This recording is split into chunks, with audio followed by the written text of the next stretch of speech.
Why did you come to the university hospital? You can't seriously think a doctor can fix being uneducated and poor. Mike smirked, clearly amused with himself. I barely reacted, unimpressed by his arrogance. That's none of your concern, Mike. You're always so aloof.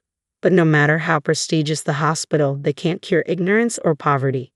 I didn't even bother with a fake laugh at his weak attempt at humor. Then suddenly, a nurse came rushing toward us. She looked directly at me, waving urgently. Doctor, we have an emergency. The patient's unconscious and in critical condition. Please come quickly. My name is Jessica, and I'm the oldest of 4 siblings. When I was in elementary school, our father passed away, leaving our mother to raise us on her own. The debt he left behind made it nearly impossible for her to make ends meet, no matter how hard she worked.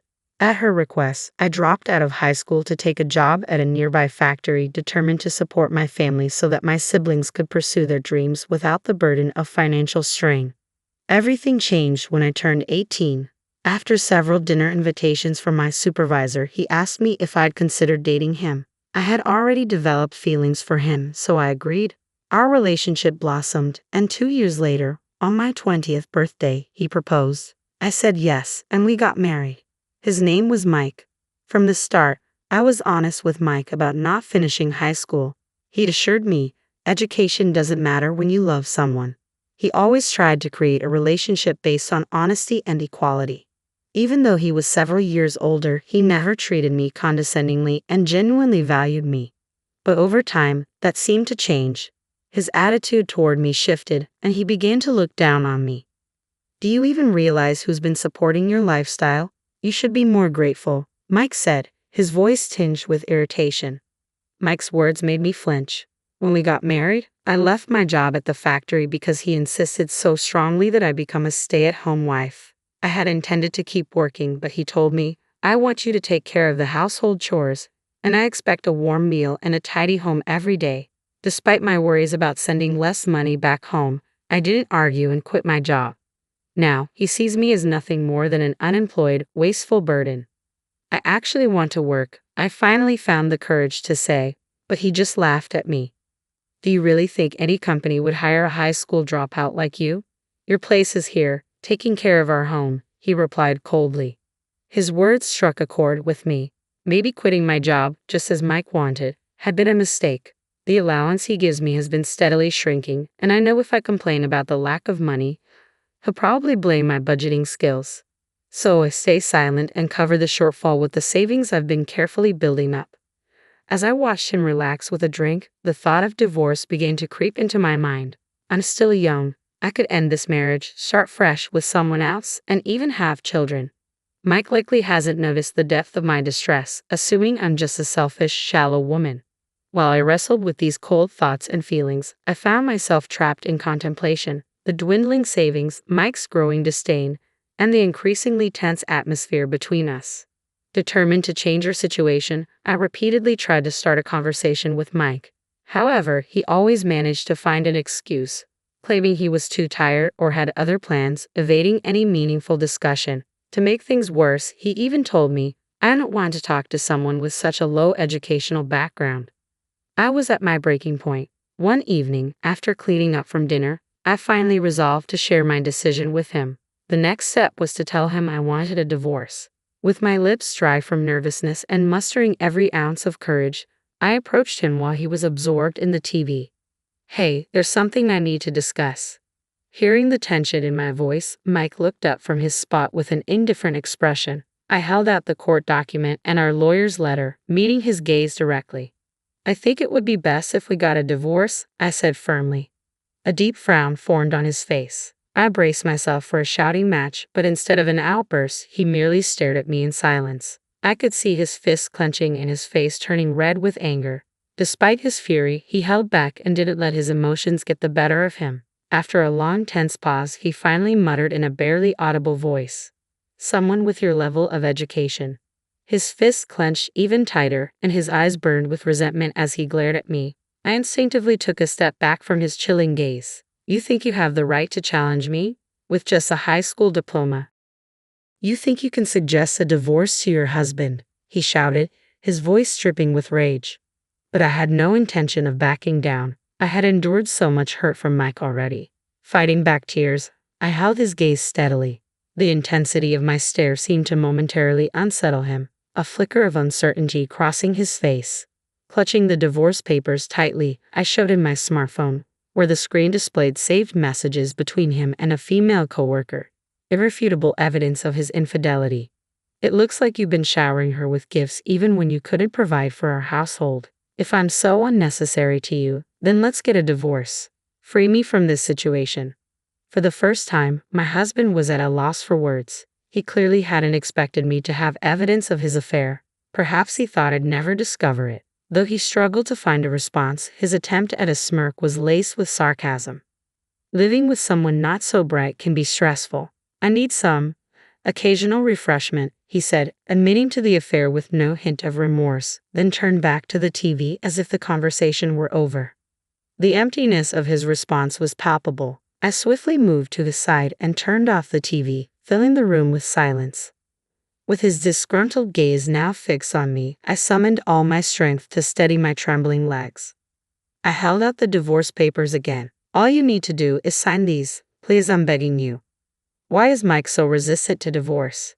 He despises me, claims to be miserable in our daily life, and yet he clings to the pretense of our marriage while being involved with another woman.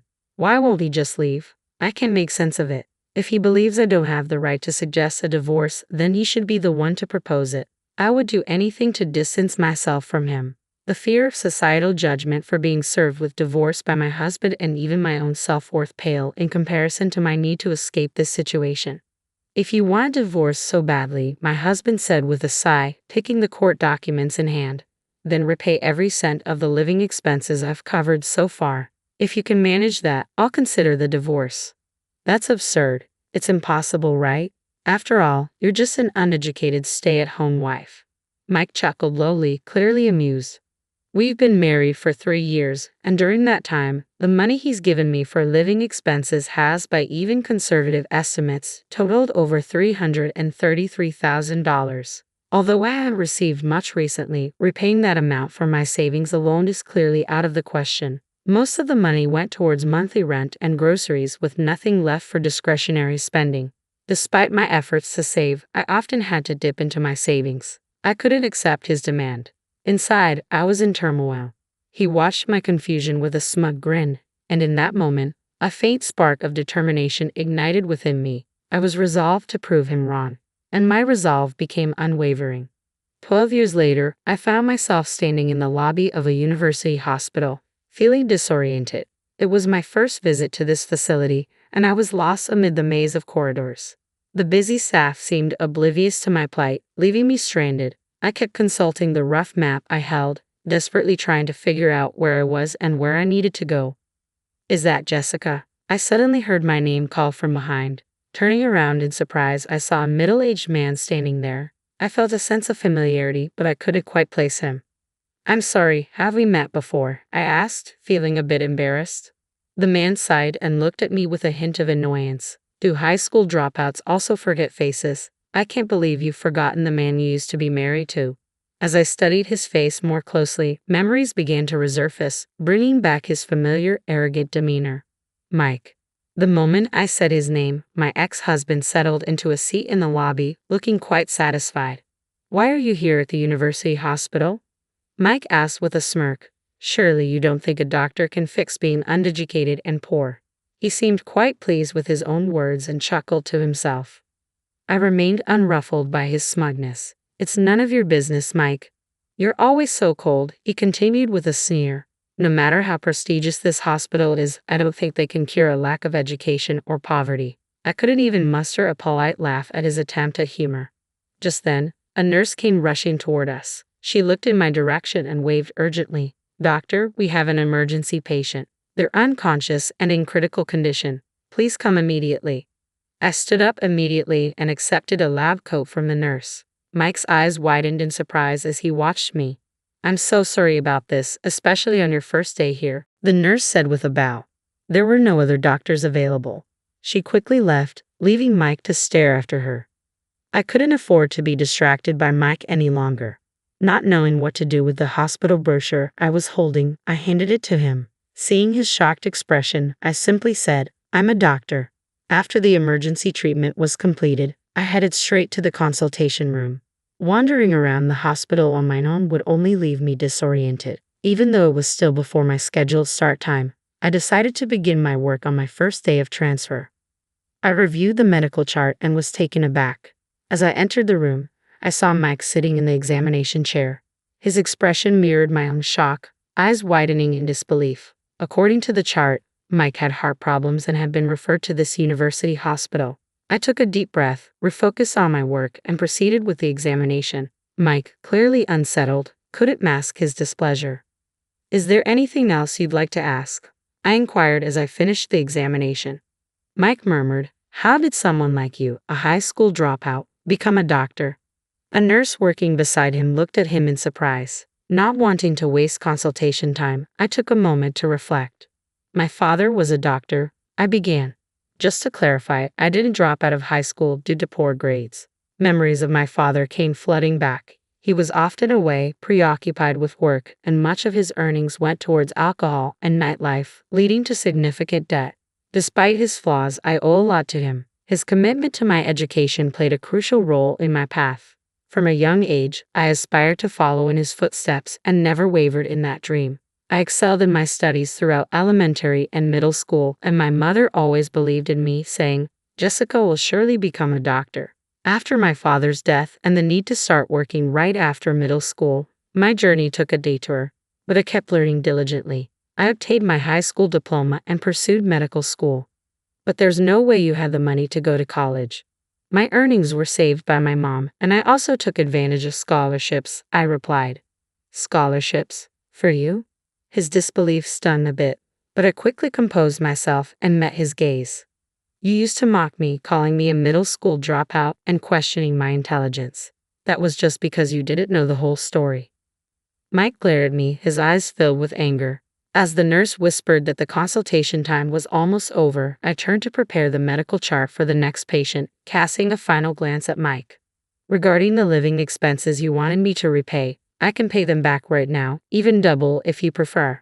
My current income exceeds yours." Mike's face turned crimson, clearly struck by my words. His pride seemed deeply wounded, and his anger was palpable as he breathed heavily. Realizing this was a public consultation room with medical staff bustling around, he stood up abruptly with a loud thud. "Just wait, you failed, doctor. I'm filing a complaint." With that, Mike stormed out of the consultation room. I watched him leave and let out a heavy sigh. Despite my physical exhaustion, I felt a surprising sense of relief. It seemed Mike had initially sought treatment at another facility but was eventually referred to the university hospital where I work. With a scowl on his face, he had returned to see me. After our divorce, Mike's life had taken a nosedive. The female coworker with whom he'd had an affair had rejected him, and rumors about his infidelity and our breakup had spread throughout his company, leading to his resignation. The blow to his pride was compounded by being turned down by 2 women. His alcohol and cigarette consumption had increased, which he carelessly suggested might have contributed to his heart problems.